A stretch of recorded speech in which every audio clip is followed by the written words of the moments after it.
Olá, seja bem-vindo a mais um vídeo do canal. E na mensagem de hoje nós vamos refletir na palavra que está lá em Marcos, capítulo 10, no versículo 17 até o versículo 31. O título é O Jovem Rico.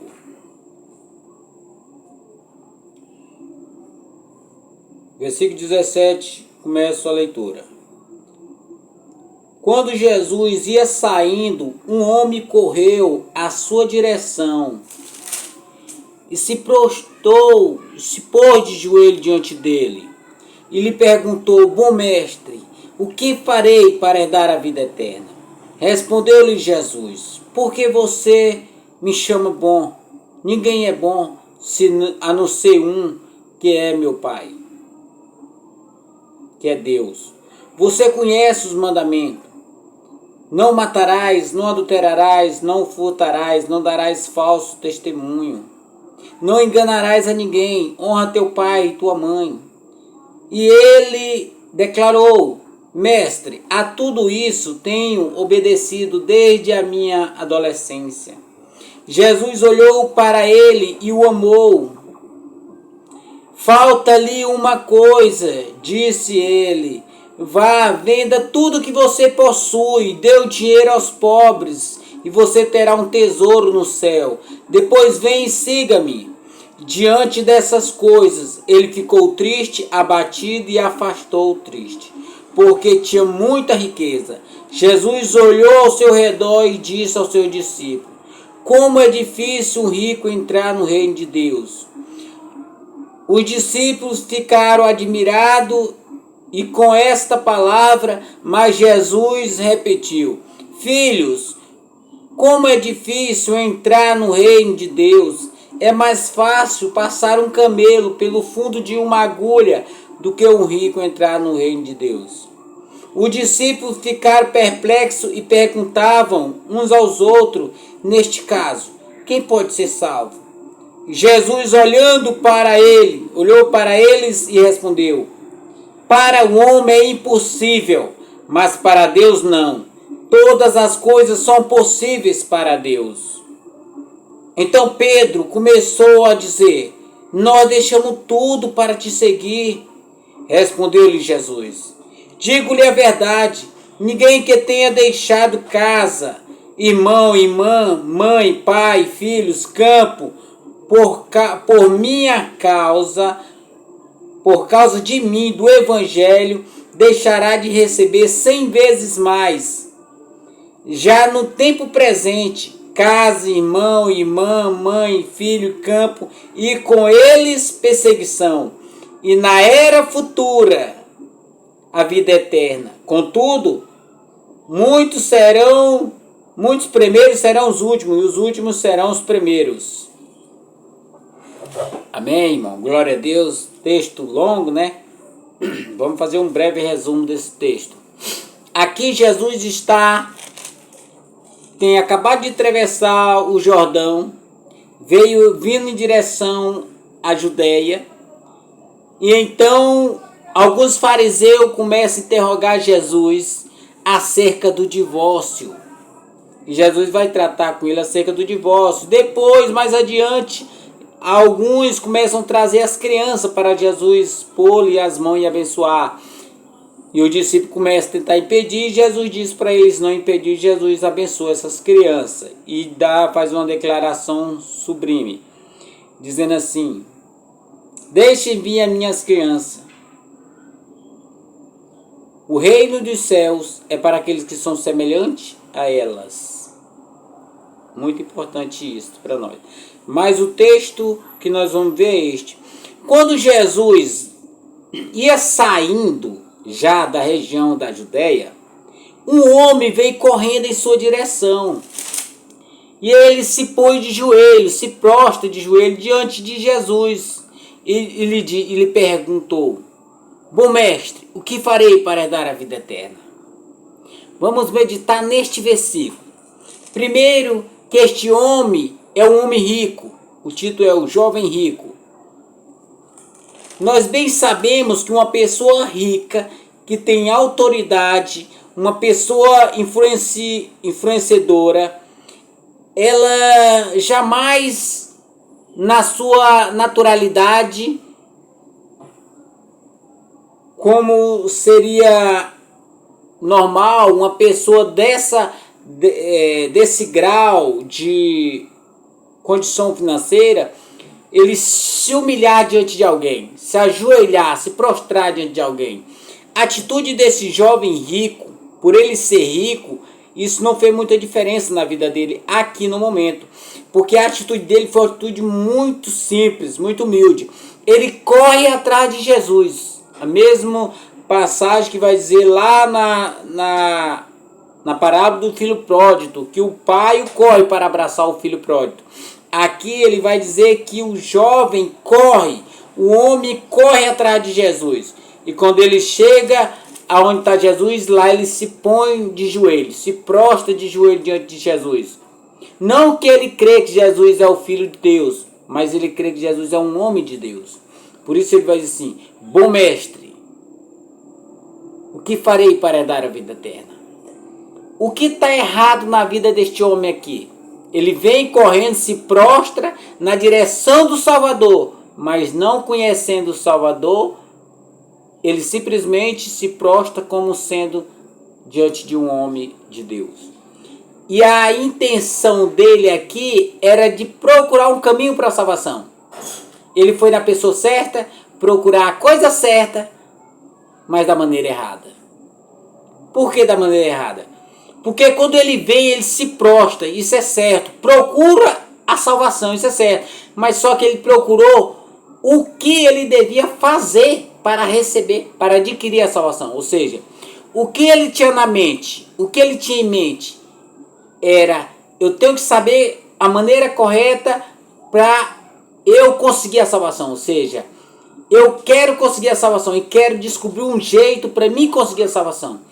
O tempo todo esse jovem, este homem rico, pensava que a salvação era garantida por obra, por mérito, por ações. E ele errou nesse ponto, porque a salvação, ela é um dom gratuito de Deus, que nós não conseguimos, nós não adquirimos com esforço, com trabalho, com obra. Mas ela vem gratuita para nós, de graça. E o texto continua, verso 18. Respondeu-lhe Jesus: por que você me chama bom? Ninguém é bom, a não ser um, que é Deus. Agora Jesus repreende o homem. Por que você me chama bom? Jesus diz: não há ninguém bom neste mundo. Só há um bom, que é Deus. Ou seja, e o único bom está no céu. Jesus diz assim: você conhece os mandamentos. Não matarás, não adulterarás, não furtarás, não darás falso testemunho, não enganarás a ninguém, honra teu pai e tua mãe. Jesus coloca a lei diante do jovem, diante daquele homem. E o que o homem responde para Jesus? Ele vai dizer assim, e ele declara: mestre, a tudo isso tenho obedecido desde a minha adolescência. Agora o jovem olha para Jesus e faz a sublime declaração muito forte, dizendo assim: mestre, a tudo isso eu tenho obedecido. Ou seja, aquele homem, apesar de ser rico, ele era uma pessoa honesta, se dizia assim, honesta, direita, não tirava lucro em cima dos outros, enganando, não era enganador, ele não matava, ele não furtava, não dava falso testemunho, ele honrava pai e mãe, que foi o que ele disse aqui, que fazia tudo isso. Só que ele esqueceu de uma coisa. Olha o versículo seguinte, o que vai dizer? Jesus olhou para ele e o amou. Ou seja, o que essa palavra de Jesus está querendo dizer quando Jesus disse assim: Jesus olhou para ele e o amou? Ou seja, Jesus disse para ele: você conhece os mandamentos. Citou os mandamentos diante dele. Olha a resposta do homem: mestre, a tudo isso eu tenho obedecido desde a minha adolescência. Ou seja, o que ele está dizendo? Senhor, eu já fiz tudo, eu faço tudo isso, eu obedeço tudo, eu ando retinho, de acordo com a lei. O que me falta ainda para me adquirir a salvação? Porque na mente daquele homem, apesar de ter bastante dinheiro, apesar de ter cumprido certos preceitos da lei, ele tinha uma necessidade de Deus. Tanto na mente dele como a garantia da salvação, como ele tinha um vazio no coração, um vazio existencial, que ele não conseguia preencher nem com as obras e nem com o poder aquisitivo dele. Isso é forte, irmão. Riqueza não te garante salvação. E Jesus vai dizer assim, Jesus olhou para ele e o amou. Falta-lhe uma coisa, disse ele, Jesus, vá, venda tudo que você possui, dê o dinheiro aos pobres, e você terá um tesouro no céu, e siga-me. Irmãos, Jesus fez uma proposta belíssima para este homem. Jesus disse assim, falta-lhe alguma coisa, meu jovem, falta só uma coisa. Venda tudo que você possui, distribua o dinheiro com os pobres e você terá um tesouro no céu. Jesus falando para esse jovem, irmão, que ele deveria se arrepender da sua idolatria acerca do seu dinheiro. O que é que aquele jovem que dizia que cumpriu os preceitos da lei e não conseguia adquirir a salvação? Por quê? Porque ele estava preso na idolatria do dinheiro. A ambição. Entendeu? Ele era ambicioso. Ele tinha muita riqueza e amava o seu dinheiro. Ele fazia do seu dinheiro o seu Deus. Do seu dinheiro a sua fortaleza. Entendeu? Muitos, irmãos, não vão para o céu porque estão apegados a bens materiais. Estão presos no dinheiro. O dinheiro não é mais um servo para ele, mas sim um senhor. O dinheiro se tornou a sua torre segura. Ele fez do dinheiro o seu muro de proteção. Muita gente está presa no dinheiro. O apóstolo Paulo vai dizer assim, que o amor ao dinheiro é a raiz de todos os males. Irmãos, o dinheiro na Bíblia é mais do que uma nota de valor. Dinheiro na Bíblia é um espírito. E mais ainda, o dinheiro na Bíblia é um Deus, é mamon, é demônio. Por trás desse dinheiro, irmão, que você corre atrás como louco, tem demônios por trás, é mamon, é um Deus, um ídolo. Por isso que o dinheiro se torna um Deus na vida de muita gente. Que as pessoas se apegam no dinheiro, amam o dinheiro, não quer largar o dinheiro, vive a vida inteira pensando em juntar dinheiro, como o rico insensato. Tinha um enorme celeiro, como o celeiro estava cheio e ainda tinha colheita para fazer, ele não pensou nos pobres, em dividir o restante com os pobres. Mas o que ele pensou? Eu derrubarei o meu celeiro e construirei outros maiores e vou encher eles, vou guardar toda a minha colheita. E Deus disse assim, louco, amanhã te pedirão a tua alma. E o que tens? Para quem deixar? Para quem você vai deixar tudo que você fez?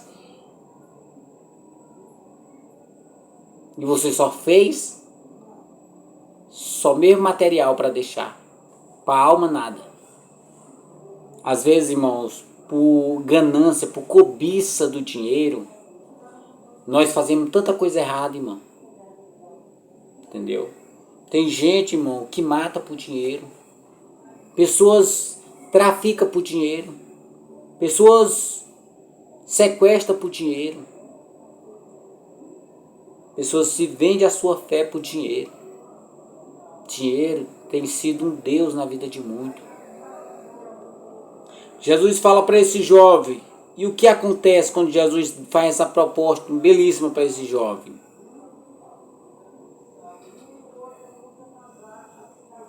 E siga-me, Jesus vai dizer.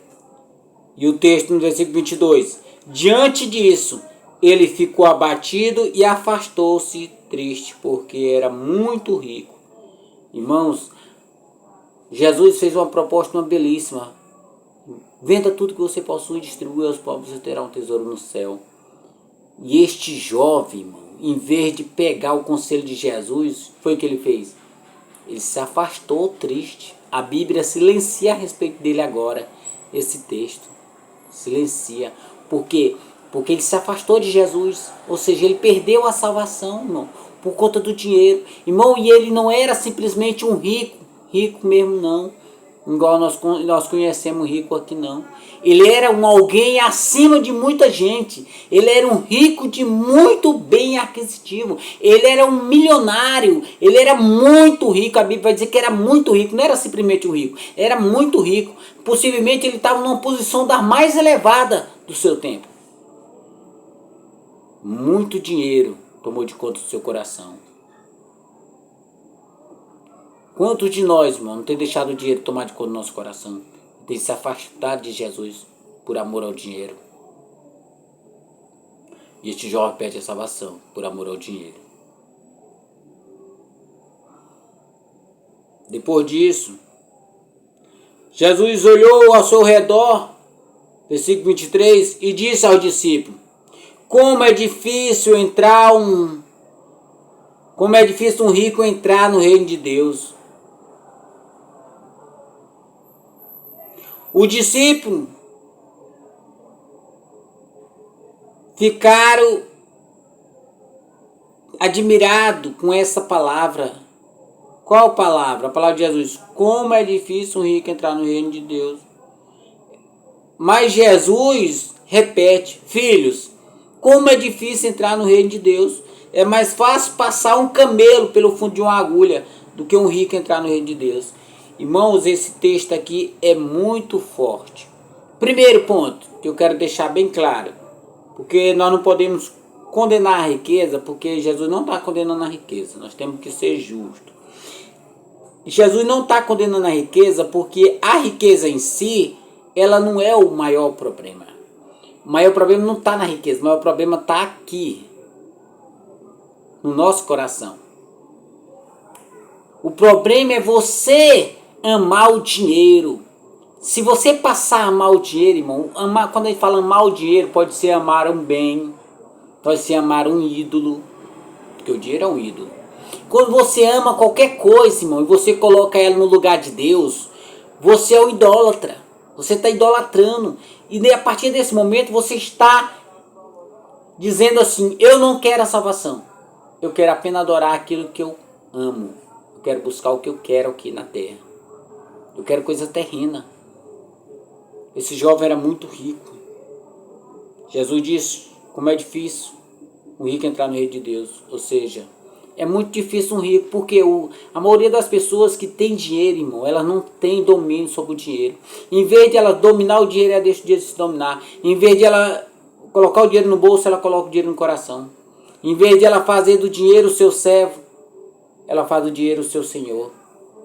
E por isso, ela não tem tempo para Deus, não tem espaço para Deus. E o discípulo fica perplexo com essa palavra de Jesus. Jesus ainda repete.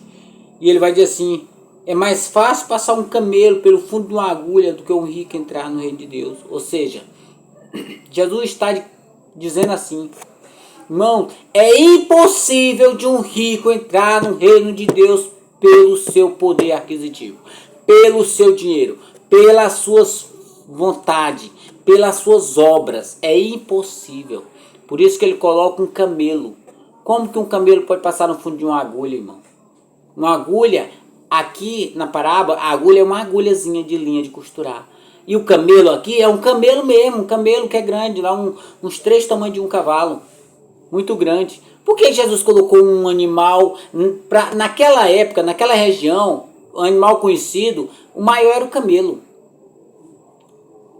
Ele coloca o camelo e uma agulha. Nós conhecemos a agulha de costurar. O buraco é muito pequeno. Ou seja, o que Jesus está dizendo? É impossível de um homem conseguir a sua salvação por seu próprio esforço. Mas muitas pessoas, querendo minimizar essa palavra de Jesus, inventa assim: irmão, mas lá é porque naquele tempo na Palestina ou em Jerusalém existia ali uma fenda numa rocha com um buraco grandão em formato de um buraco de uma agulha, e ele estava tratando daquela agulha. Aquele buraco era chamado como agulha, buraco de agulha. E o camelo é grande, mas o buraco também é grande, ou seja, se o camelo fizer o jeitinho, ele passa na fenda lá, no buraco. Irmão, isso é mentira. Jesus está tratando aqui é de uma agulha mesmo de costurar. E está tratando aqui é de um camelo de fato. Não tem como um camelo, é duas coisas opostas. Totalmente diferente. Não tem como um animal grande passar dentro de um buraco de uma agulha, que a agulha é desse tamanho. O buraco se você não olhar direito, você não consegue nem acertar a ponta da linha. Matar charada, irmão. Jesus está simplesmente dizendo que é impossível você se salvar por sua própria conta, por seu próprio esforço, por sua própria sabedoria, por seu próprio conhecimento. Continuando o texto.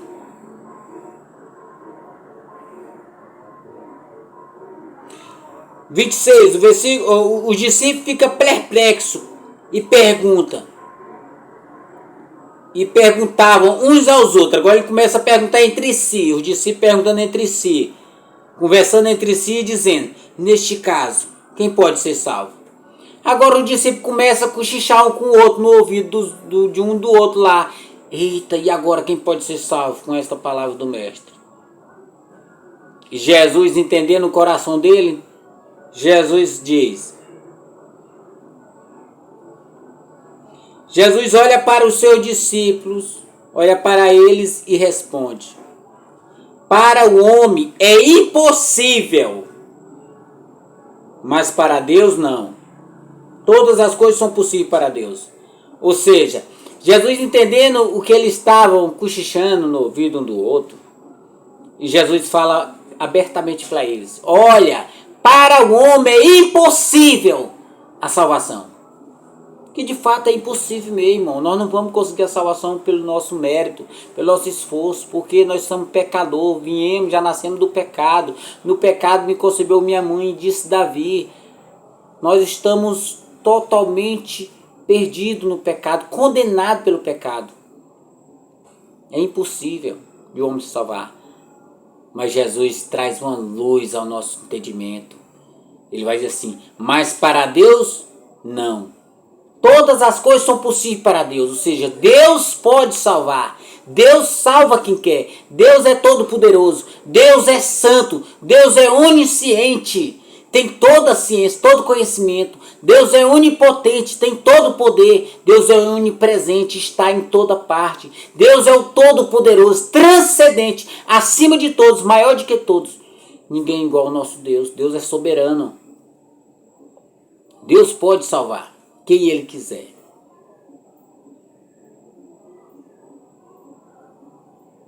Com isso,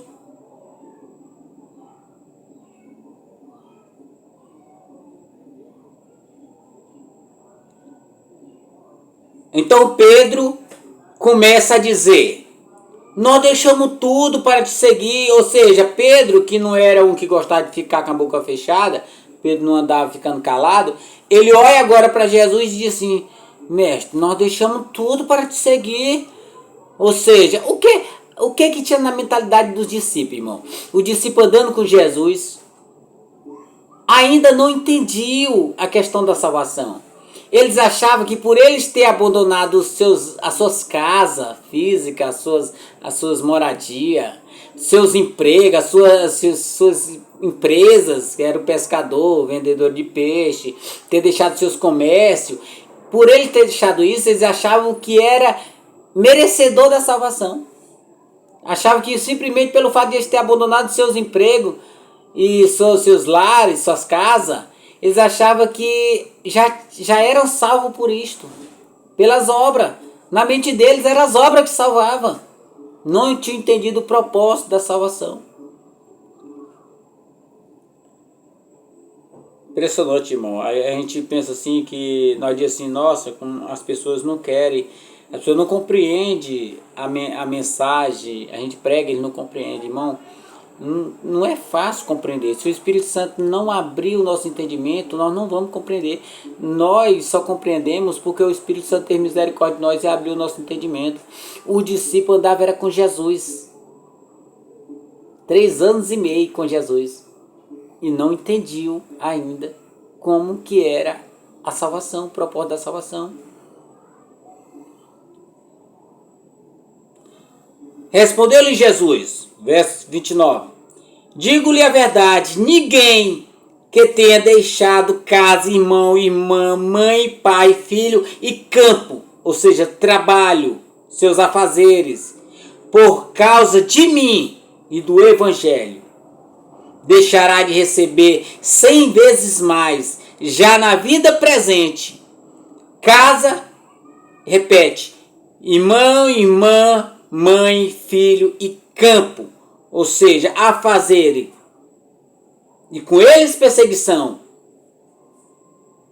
e na era futura vida eterna. Ninguém deixará de fazer. A resposta de Jesus acerca de Pedro. Pedro, você deixou a casa, você deixou suas empresas, mas eu te digo a verdade, ninguém deixará de receber, já na vida presente, aquele que deixou casa, mãe, filho, filha, irmão, irmã, trabalhos a fazer, por minha causa, disse Jesus, por minha causa e pelo Evangelho, eu lhe garanto que ninguém deixará de receber 100 vezes mais, já agora na vida presente.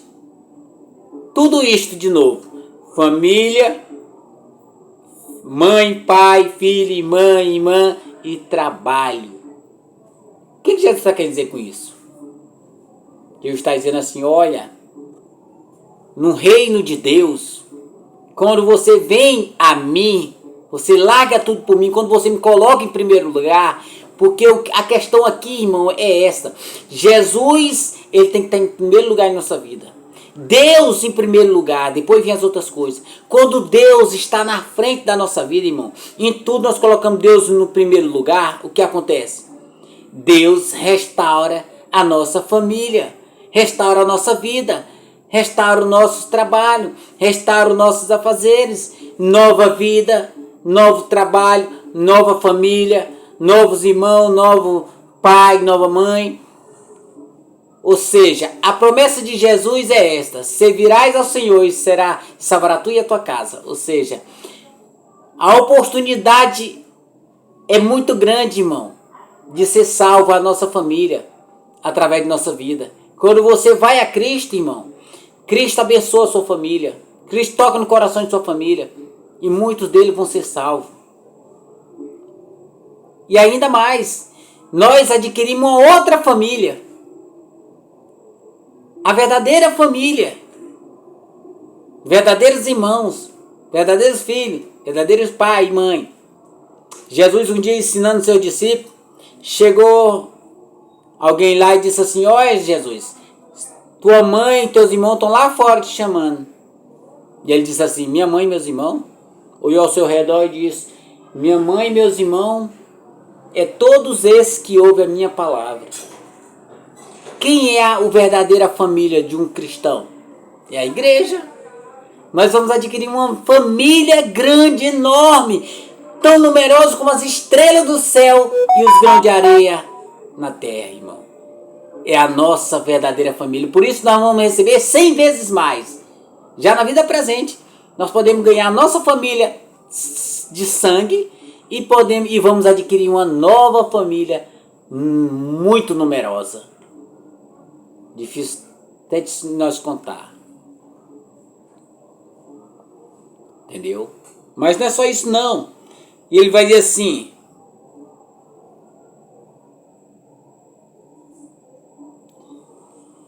e com eles, com tudo isso, com nova família, e com eles perseguição. Ou seja, nós podemos conseguir salvar a nossa família terrena, Nós vamos adquirir uma nova família imensa, praticamente incontável por ano por nós. Mas não pense que a vida será fácil. Não pense que por você ser cristão, irmão, a vida será fácil. A vida será um mar de rosa.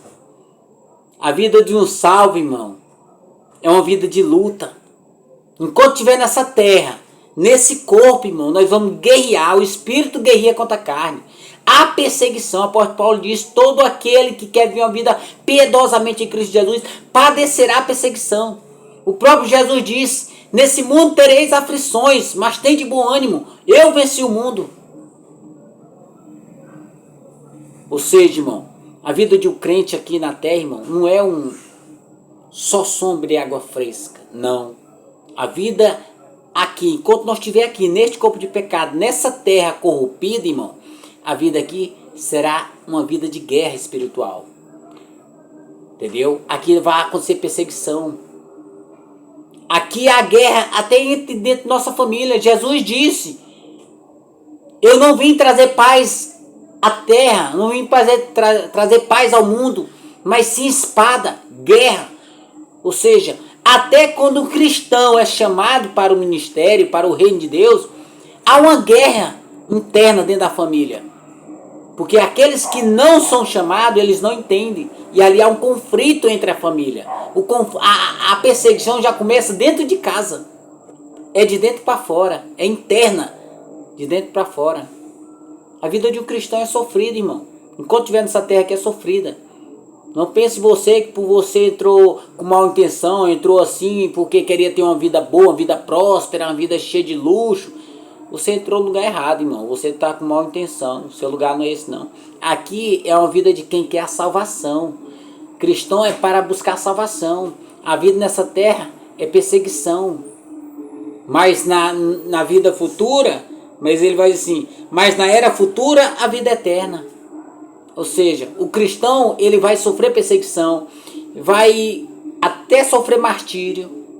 Porque não importa, irmão, como você viver sofrendo aqui. Não importa a maneira que você vai morrer aqui. Importante é a maneira que você ressuscita no céu. Porque depois disso tudo, irmão, há a vida eterna, há salvação eterna, há um gozo eterno no céu. Nós vamos estar num lugar de paz, descanso desta vida. Um lugar onde nós não vamos mais se cansar, não vai mais ter fadiga, irmão. Nós não vamos lembrar desses momentos tristes aqui na terra, não. O céu, ele é perfeito em si mesmo. Quando nós chegar, irmão, no céu, que nós adquirimos nossa vida eterna, irmão. Lá, nós não vamos sentir falta dos nossos parentes de sangue, não.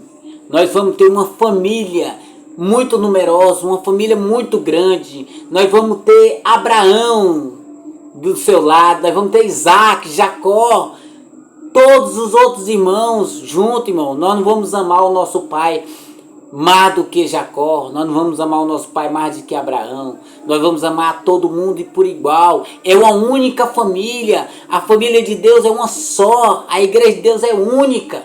Lá nós vamos estar na família verdadeira, irmão. A igreja de Cristo estará lá no céu. E você não sentirá falta da terra. Lá o céu é tão perfeito em si mesmo, irmão, que ele vai suprir toda a nossa necessidade. Nós não vamos ter necessidade de lembrar de nada triste. Lá é um lugar de paz, lugar de descanso. Não haverá tristeza, irmão. O céu, ele é suficiente para nos suprir toda necessidade. Porque lá estará o Deus, o Rei dos Reis, Senhor dos Senhores. Deus Pai, e Deus Filho e Deus Espírito Santo. Amém? Glória a Deus. Que Deus tenha misericórdia de nós. Obrigado.